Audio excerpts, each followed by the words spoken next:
English grammar में connectives होते क्या हैं? Connective means words that connects another sentence with a previous sentence. अगर कोई ऑलरेडी सेंटेंस है, उस सेंटेंस को मज़ीद आगे निकालने के लिए एक ऐसा वर्ड यूज़ किया जाएगा जो कि उसी सेंटेंस से रिलेट करते हुए आगे निकलेगा। बेसिकली एक ऐसे वर्ड्स होंगे जो कि पिछले सेंटेंस के साथ प्रीवियस सेंटेंस को मज़ीद कंटिन्यू कराएंगे। ठीक है, तो किसी सेंटेंस को कंटिन्यू करने के लिए कनेक्टिव वाले वर्ड्स यूज़ किए जाते हैं। अब वो कौन से कनेक्टिव वर्ड्स हैं वो हम देखने लगे हैं। ये वो कनेक्टिव वर्ड्स हैं। अगर किसी सेंटेंस के बीच में बिफोर आ जाए, देन आ जाए, still, besides, ultimate, however, yet, meanwhile, simultaneously, but और ऐसे बहुत सारे वर्ड्स हैं जो हम किसी सेंटेंस के दौरान बीच में इनको लिख के एक नया सेंटेंस इंक्लूड कर सकते हैं। इनको हम कहते हैं कनेक्टिव वर्ड्स। अब हम कनेक्टिव वर्ड्स को यूज़ करने का मेथड देखते हैं कि इनको यूज़ किस तरह से किया जाता है। यहाँ पे हमारे पास फर्स्ट सेंटेंस है जिसमें लिखा है Tom enjoys playing basketball, still he finds time to practise the piano every evening. यहाँ पे आप देखें गौर से मेरी बात कि यहाँ पे जो ये फर्स्ट लाइन है ये ख़त्म हो गई है। यहाँ पे ये कहा जा रहा है कि जो टॉम है वो इंजॉय करता है बास्केटबॉल खेलना। ये तो एक लाइन ख़त्म हो गई। अब हमने स्टिल को ऐड कर दिया। स्टिल ऐड करके क्या हो गया कि हमने टॉम की ही एक खूबी को आगे मज़ीद बढ़ा के बताया कि he finds time to practise the piano every evening. यहाँ पे ये कह रहे हैं कि टॉम जो है वो बास्केटबॉल खेलना बहुत पसंद करता है, फिर भी टॉम के पास पियानो क्लासेस जाने का टाइम उसको मिल जाता है। ठीक हो गया। तो इस तरह से हमने सेंटेंस को कंप्लीट किया या आगे से कंटिन्यू किया कनेक्टिव वर्ड्स डाल के। अब हम दूसरी एग्जांपल्स भी देख लेते हैं। बिसाइड्स को हमने स्टार्ट पे ही लिख दिया। कुछ लोग बिसाइड्स को मिड में भी लिख सकते हैं, ये आपकी अपनी चॉइस है। Besides studying law, John volunteers at a legal aid clinic to gain practical experience। इसमें बेसिकली बिसाइड्स स्टडीइंग लॉ ये एक फर्स्ट लाइन हो गई। इसमें ये कह रहे हैं कि लॉ पढ़ने के अलावा जो जॉन है, जॉन ने ही लॉ पढ़ा था, ठीक है, लॉ पढ़ने के अलावा John volunteered at a legal aid clinic. John ने लीगल एड क्लिनिक में भी ज्वाइन किया ताकि वो लीगल प्रैक्टिस में एक्सपीरियंस ले सके, यानी कि कोर्ट्स वगैरह जाके भी एक्सपीरियंस ले सके। यानी कि लॉ की पढ़ाई के अलावा भी जॉन ने कोर्ट्स में भी ज्वाइनिंग कर ली थी या किसी लीगल क्लिनिक में ज्वाइनिंग कर ली थी ताकि वो कोर्ट्स की प्रैक्टिसेस को समझ सके, सीख सके। ये भी एक कनेक्टिव वर्ड्स है। आप चाहो तो बिसाइड्स को फर्स्ट पे लिख दो, स्टार्ट पे लिख दो, या मिड में भी आप लिख सकते हो अगर आपको प्रॉपर इंग्लिश आती हो। ठीक है। अब थर्ड हम कनेक्टिव देख लेते हैं कि John had not finished his assignment yet but he plan to complete it by tomorrow. यहाँ पे ये देखें, ये जो लाइन यहाँ तक लिखी गई है, ठीक है, ये जो लाइन यहाँ तक लिखी गई, यहाँ पे सेंटेंस कंप्लीट हो रहा है कि John had not finished his assignment, कि जॉन ने अपनी असाइनमेंट कंप्लीट नहीं की। येट यानी कि जॉन ने अभी तक अपनी असाइनमेंट कंप्लीट नहीं की। येट ये पूरा एक लाइन यहाँ तक खत्म हो रही है। फिर आगे है but he plan to complete it by tomorrow. ठीक है।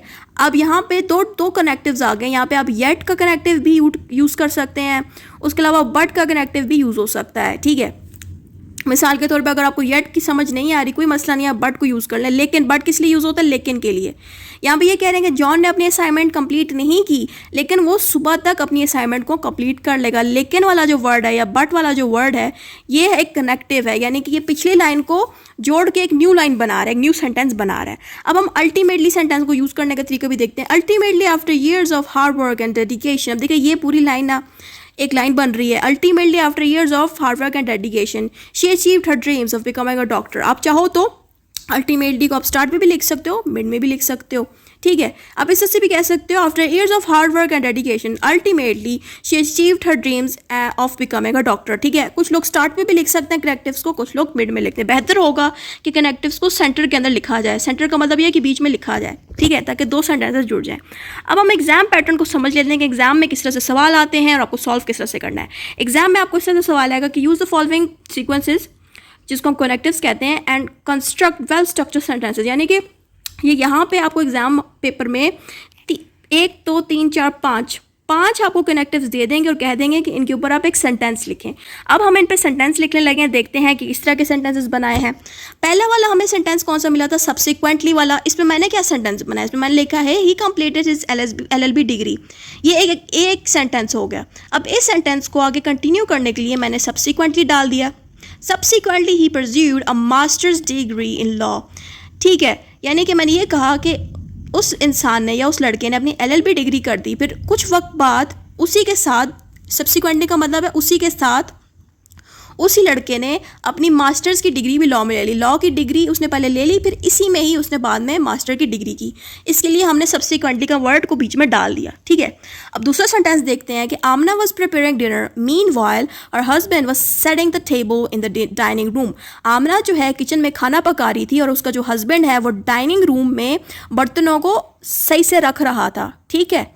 अब यहाँ पे सेंटेंस, ये एक सेंटेंस है, आमना वाज प्रिपेयरिंग डिनर, ये एक सेंटेंस हो गया। अब इसी सेंटेंस को आगे कंटिन्यू करने के लिए मैंने कौन सा वर्ड यूज़ किया, मीनवाइल, यानी कि उसी दौरान। मीनवाइल का मतलब है उसी दौरान उसका जो हस्बैंड है आमना का, वो डाइनिंग टेबल पे बर्तनों को अरेंज करके रख रहा था। अब कुछ भी लिख सकते हो कि आमना खाना पका रही थी, meanwhile her husband was in the office, कुछ भी आप कह सकते हो। लेकिन मकसद ये है कि सेंटेंस जब दूसरा आप लिखो तो उसके सेंटर में या तो आप मीनवाइल लिखो या कोई भी वर्ड इंक्लूड करो, और खुद से नहीं इंक्लूड करना। जो उन्होंने आपको एग्जाम पेपर में कुछ वर्ड्स दिए हैं वही वर्ड्स को आपने इंक्लूड करके खुद से अपने आंसर्स को बनाना है। अब हम थर्ड वाले को पढ़ते हैं। थर्ड वाला कहाँ पे है, हमें एग्जाम पेपर में आया देन। अब देन को हम किस तरह से यूज़ कर सकते हैं, she finished her homework then went for a walk in the park. अब यहाँ पे देखें शी फिनिश्ड द होमवर्क एक सेंटेंस हो गया। अब इस सेंटेंस को आगे कंटिन्यू करने के लिए मैंने देन का यूज़ किया। देन लिख के फिर मैंने दूसरी लाइन पे ये कहा कि पहले उसने अपना होमवर्क किया, फिर देन का मतलब है फिर वो वॉक करने के लिए पार्क में चली गई। कुछ भी आप लिख सकते हो। Then she went to sleep भी आप कह सकते हो। Then she went for work, कुछ भी आप बोल सकते हो, जॉब भी आपको पसंद हो। लेकिन शर्त यह है कि आपको सेंटर के अंदर ही, यानी कि जो फर्स्ट लाइन खत्म हो उसके बाद आप ये कनेक्टिव्स के वर्ड्स लिखो, फिर उसके बाद दूसरा सेंटेंस शुरू करो, ठीक है। इस तरह से आपको ये सॉल्व करना है। फोर्थ देखते हैं। फोर्थ पे हमने सिमिल्टेनियसली वाले वर्ड को यूज़ करना है। इसमें ये है the chef was cooking multiple dishes simultaneously to ensure all orders were ready on time, यानी कि जो शेफ़ है वो एक ही वक्त में बहुत सारे डिशेस तैयार कर रहा था, ताकि सिमिल्टेनियस का मतलब है एक ही वक्त में, इसकी ट्रांसलेशन है एक ही वक्त में। जो शेफ़ है वो बहुत सारे डिशेस तैयार कर रहा था एक ही वक्त में, ताकि ऑर्डर्स जो हैं जल्दी तैयार हो सके। अब आप यहाँ पे कंफ्यूज हो रहे होंगे कि ये तो एक ही सेंटेंस बन रहा है, दो नहीं बन रहे, ये तो एक ही सेंटेंस बन रहा है, दो नहीं बन रहे। ऐसी बात नहीं है। अब यहाँ पे देखें the chef was cooking multiple dishes simultaneously, यहाँ तक बेसिकली सिमिल्टेनियसली तक एक सेंटेंस बन रहा है। यहाँ पे ये कह रहे हैं जो शेफ है वो मल्टीपल डिशेस बना रहा था, ये एक लाइन होगी। अब हमने सिमिल्टेनियसली लगा के अपने आप ही ना लाइन वो कंटिन्यू कर लिया। अगर सिमिल्टेनियसली नहीं लगाते तो शायद यहाँ पे ये वर्ड सेंटेंस खत्म हो जाता। लेकिन जब हमने सिमिल्टेनियसली लगाया उससे क्या होगा कि वर्ड आगे कंटिन्यू हो गया, और यहाँ पे आ गया to ensure all orders were ready on time, यानी कि शेफ़ ने इसलिए ज़्यादा सारे खाने इकट्ठे एक ही वक्त में पका रहा है ताकि सारे ऑर्डर, सारे खाने जो है लोगों के तैयार हो जाएं। ठीक हो गया। तो इस तरह से आप देखेंगे दो सेंटेंसेस बन गए, यानी कि एक लाइन में ये कहा जा रहा है कि शेफ़ ने खाना बनाया डिफरेंट किस्म का एक ही वक्त में, और दूसरी लाइन में ये कहा जा रहा है कि जो शेफ़ है उसने खाना इसलिए बनाया ज़्यादा ताकि सब लोगों को ऑर्डर टाइम पे तैयार हो जाए। अब हम फिफ्थ वाले वर्ड को भी देख लेते हैं। इसमें क्या वर्ड है, इसमें बिफोर का वर्ड यूज़ हो रहा है। ये देखिए हमारे पास आखिरी था बिफोर, ठीक है। अब बिफोर को हमने किस तरह से यूज़ किया उसको देखते हैं। The students studied hard before the final exams to ensure good marks. यहाँ पे ये कह रहे हैं जो स्टूडेंट्स हैं उन्होंने एग्ज़ाम्स की तैयारी वक्त से पहले कर ली, बिफोर कर ली, ताकि एग्ज़ाम्स में उनके नंबर अच्छे आएँ। अभी देखो ये सेंटेंस ना यहाँ तक ख़त्म हो रहा है। Basically the students studied hard before, अब यहाँ पे ये एक सेंटेंस बन रहा है। अब बिफोर के बाद हमने दूसरा सेंटेंस कंटिन्यू कर दिया, ताकि बिफोर के बाद क्या बोला, the final exam to ensure good grades. जो स्टूडेंट्स हैं उन्होंने एग्जाम्स की तैयारी बहुत पहले अच्छे से कर ली थी, ये एक सेंटेंस हो गया। दूसरे सेंटेंस में हमने ये कह दिया ताकि उनके एग्जाम्स में यानी कि फाइनल एग्जाम्स में अच्छे नंबर आ सकें। यहाँ से हमने दूसरा सेंटेंस इंक्लूड कर दिया। तो इस तरह से आपने कनेक्टिव्स को यूज़ करना है अपने एग्जाम्स में। बहुत ही आसान है, बहुत ही मज़ेदार है, आप आराम से इसको यूज़ कर सकते हो। अगर कोई सवाल पूछना है आप कमेंट पर डायरेक्टली टाइप कर लो, या फिर आप फेसबुक पेज पे भी अपने फीडबैक्स शेयर कर सकते हैं।